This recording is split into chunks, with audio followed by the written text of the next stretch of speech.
Oscar Bevis, IFL TV, proudly sponsored by Velas here in Brentwood today. What's the place called? You're going to have to remind me, John. The Thatcher's Arms. We are in the Thatcher's Arms. Johnny is not drinking, may I add. We've been to Sainsey's Pie and Mash. He's on the Dying Cokes. We've been to Sainsey's Pie and Mash. Shout out to Sainsey's Pie and Mash because that is the staple diet of any real geezer. Of any real geezer, of any Essex heavyweight, you've got to get your pie mash in. And Danny Sains, who owns it, is a good mate of my dad's, used to play football with him. And he's a good local business and we want to show them support as well.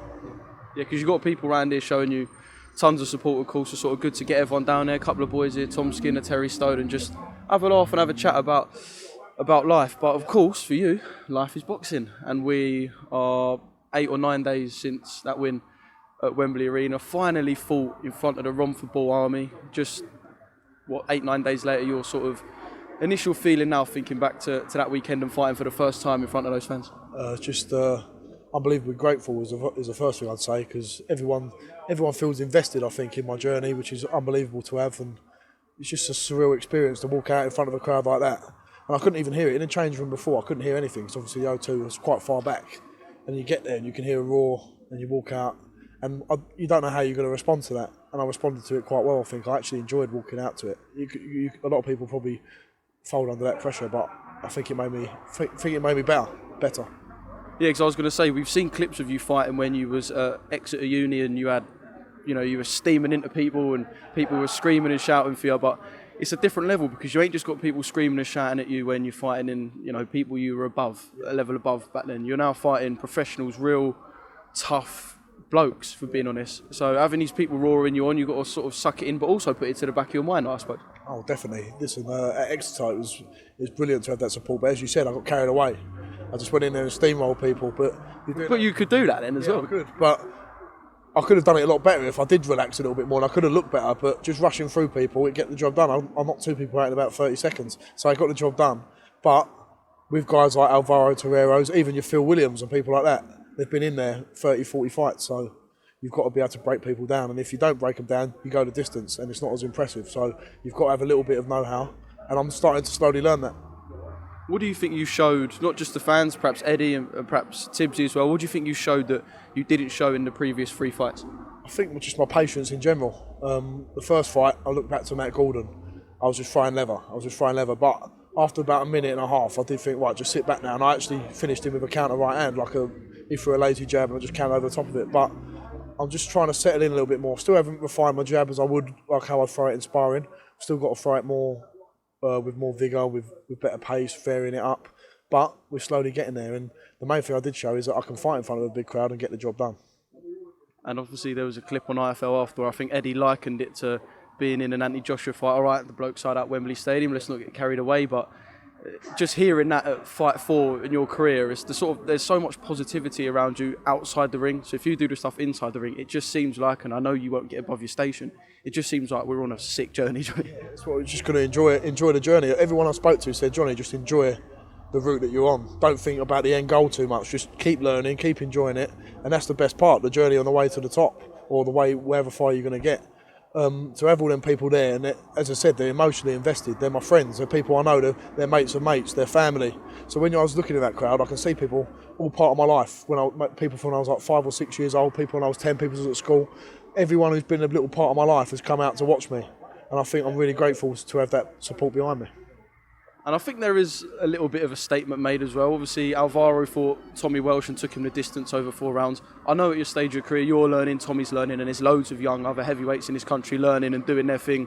You might meet each other in 2-3 years' time. But a little statement just to say, look, one of our prospects went the distance and I managed to stop him as well. Yeah, well, not even Tommy Welch, just them. It's Solomon Dakers, who's a seasoned amateur. Really good. Different style to me completely.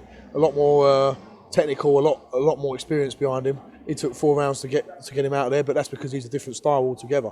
But as you said, there's loads of prospects coming through from your Fabio Wardleys who are on the cusp of the bigger things now. David Adelaide's, you've got other guys coming through as well. So to be in that mix and for me to put on a performance like that again with other guys who fought him and not got him out there as quickly, it's a good little statement for myself, just for my own confidence in myself and my own development. Right, I've got to ask, the World Tour. Obviously, you've had a little taste of sort of the home life, everyone coming out, and I know you'll want that again, and you'll get that many times throughout your career. But I see Eddie saying that there's a world tour on the cards, and if you can take even 200 of that mob to one of them Spanish shows, maybe you can do one in the Costa del Sol or Ibiza, I don't know, Vegas, New York. It must be tempting, John. Oh yeah, a little cheeky away day for the boys, for the lads. Let's hope they can all behave themselves. But I've had Half of Romford ends up in jail in America.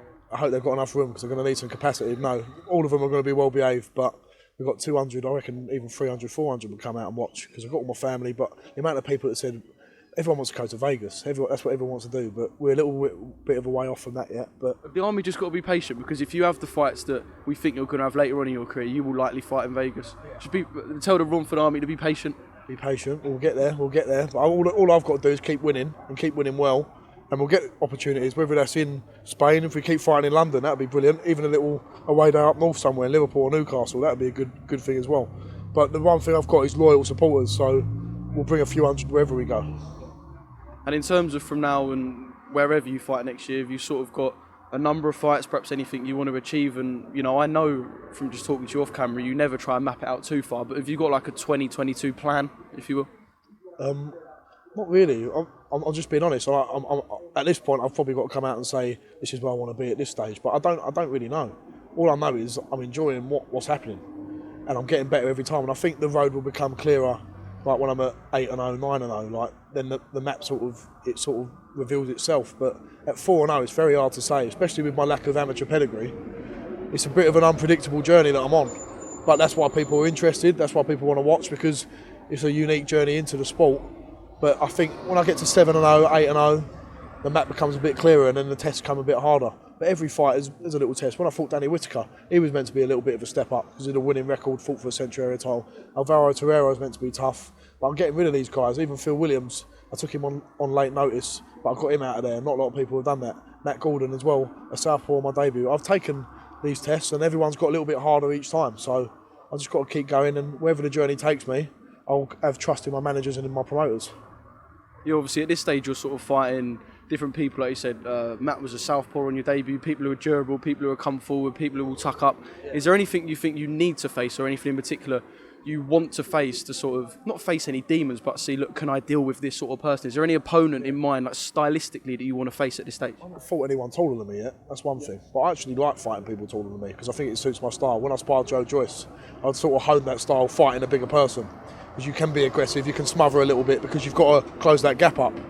And it does suit me a lot more. So when I'm fighting these guys, they're not small, don't get me wrong, they're all 6 foot pluses, but I think it would suit me more to fight someone tall because I can unload and be that aggressive ball, and my own natural style will be more effective. So it'd be good to fight someone who's a bit taller. So Eddie, can we get that sorted? There we go, Bosh. Johnny, quick little sort of wrap up of the last week or so. Well done once again on your fight 8-9 days ago and your victory. Can't wait to see what next year brings, and let's have a few. Well, I'll have a few beers and you can have a few Diet Cokes. A few Diet Cokes, and you can all get double lively on the Morettis. Bosh.